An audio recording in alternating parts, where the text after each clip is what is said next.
Ator the Fighting Eagle is a 1982 action fantasy movie from director Joe D'Amato. The movie begins and everything's on fire. Edmund Purdom has just got a whole lot classier. While all this fire is going on, a voiceover explains the backstory. And lo, the kingdom of the spider shall last 1,000 years. So this takes place about 1,000 years after that Shatner movie.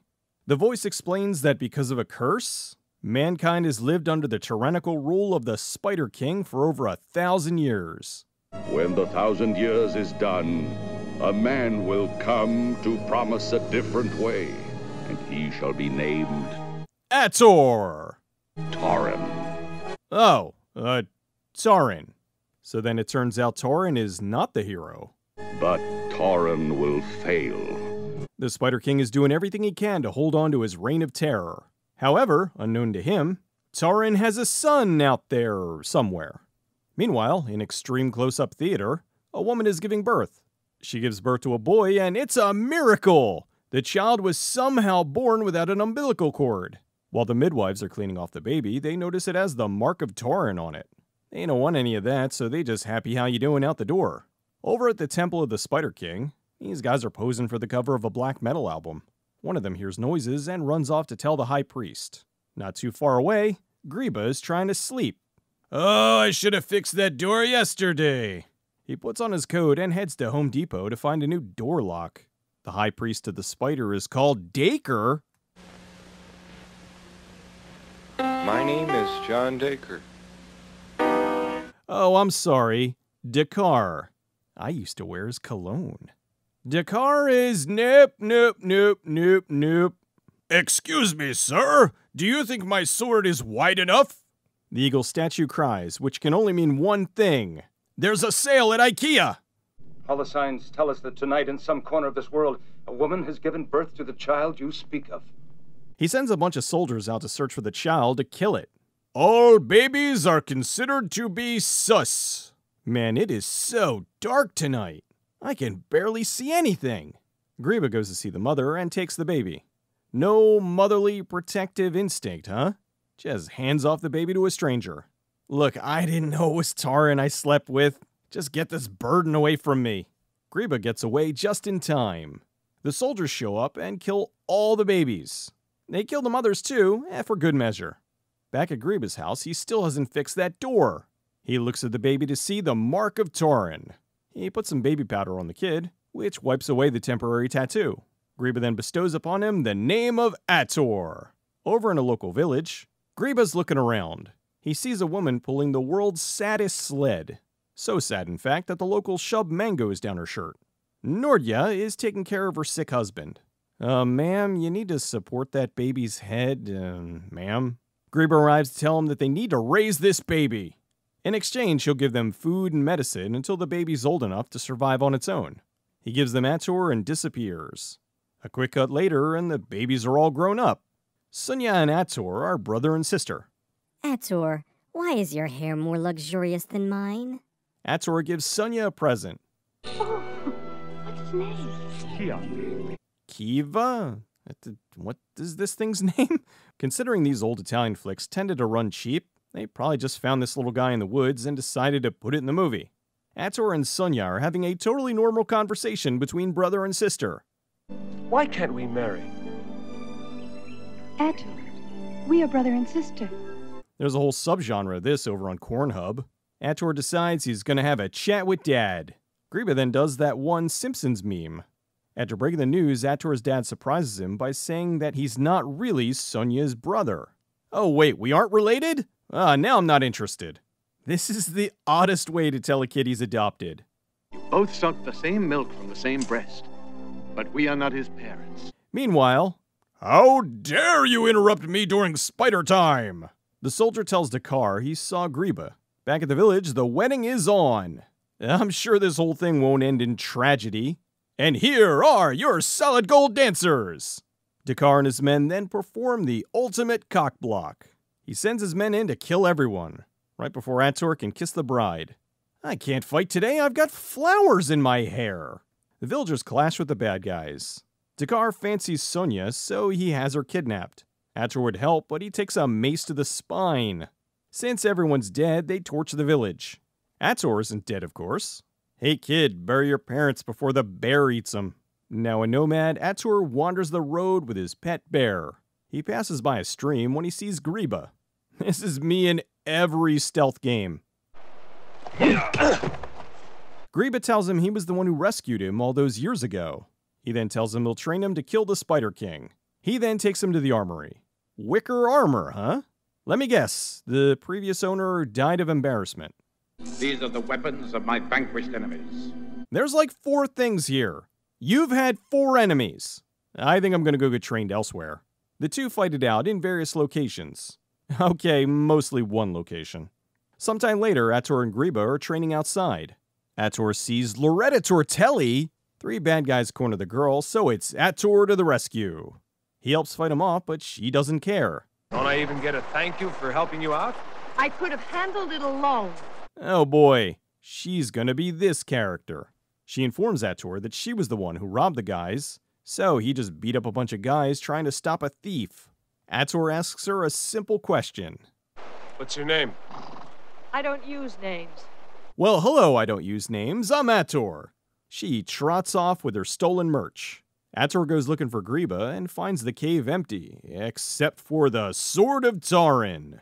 They could have chosen a better camera angle for this. Now with the Sword of Tauren, Ator can avenge his honor. After he's done posing for Instagram. He runs into the woods and gets trapped. Forget this, I'm out of here. Seems that Ator has been trapped by the local sorority. Hey, I don't use names. Tell him I helped you out earlier. They stand around looking angry. The girls tie him up so he can watch their version of the Gong Show. The best warriors of the tribe will now fight for the prize of Ator. If this took place in the Deathstalker universe, Ator would end up with Matilda the Hun. The girls' sexy slap fight until I don't use names wins. Okay, her name is really Rune. She puts on the best barbarian gear and tries to seduce him. Are you ready? Alright, so she's new at this. Her prize is getting knocked up by Ator, and then she has to kill him the next day.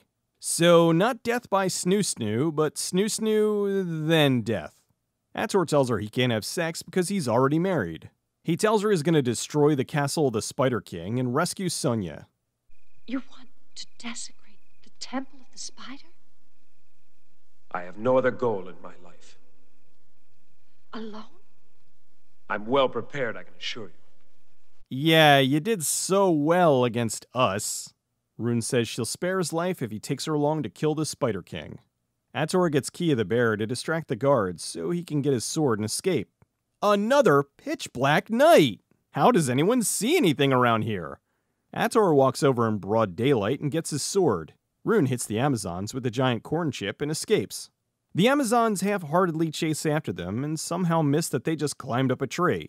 Now that they're free, Rune takes a nice freezing cold bath for the enjoyment of the audience.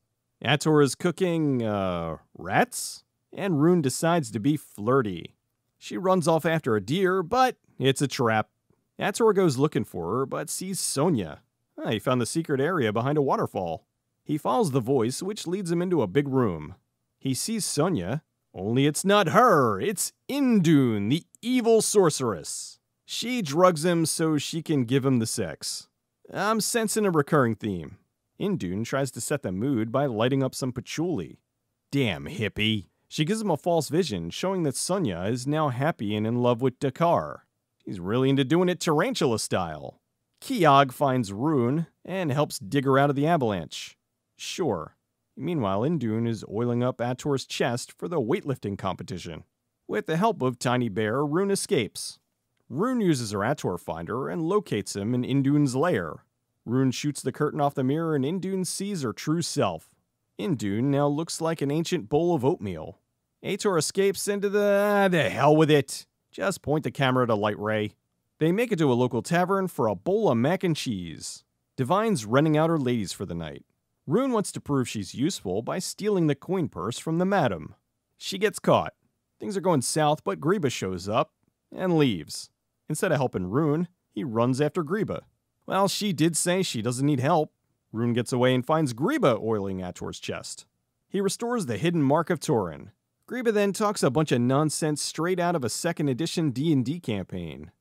Now you must go to the volcano of shadows and take possession of the shield of Mordor, the shield which wards off death. It will render you immortal as long as it remains in your keeping. Then you will fulfill your destiny in the Temple of the Spider. Back in the Temple of the Spider, the eagle is crying again. Why is the eagle a major symbol in a spider temple? Rune and Crispy find Ator. Dakar tells his army to defend the temple. Rune gets Ator to rub poison ivy on himself so the bad guys won't smell them. They venture into the volcano where they find a bunch of blind workers. They go further in to find the Shield of Lens Flare. Rune finds loot!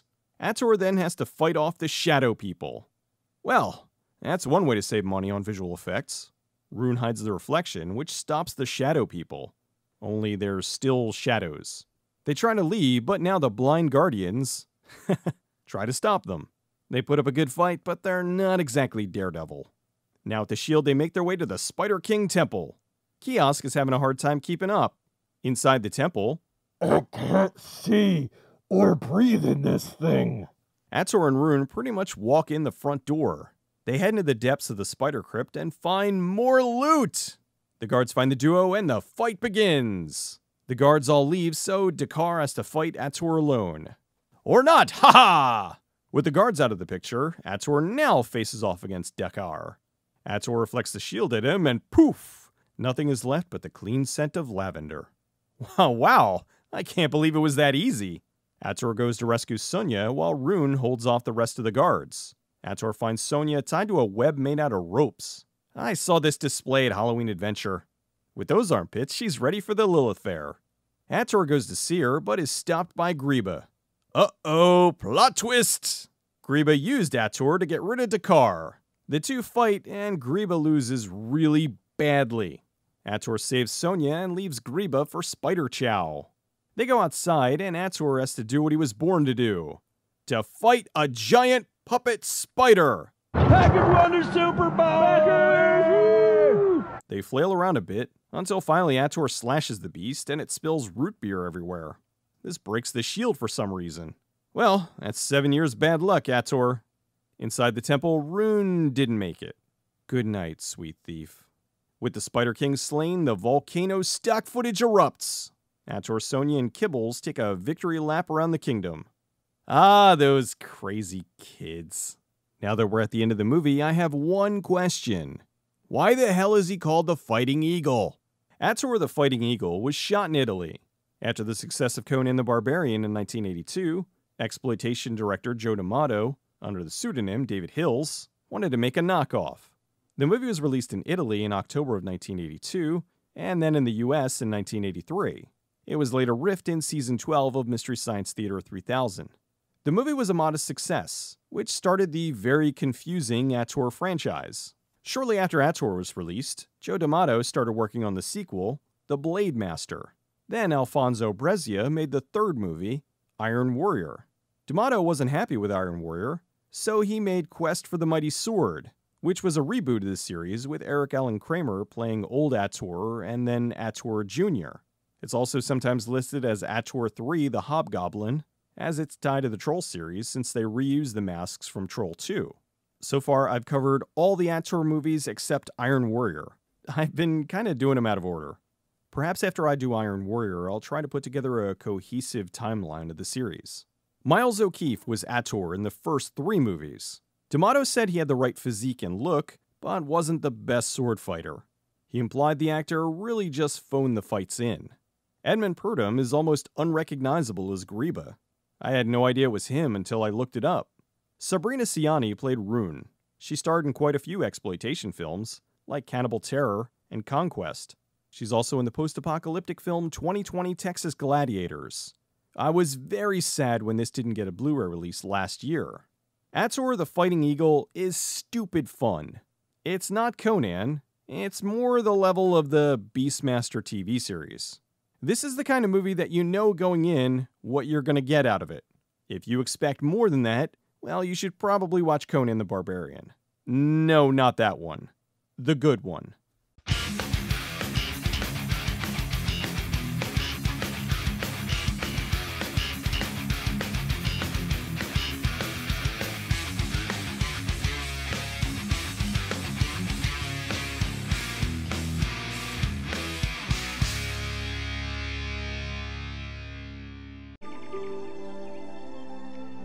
Why can't we marry?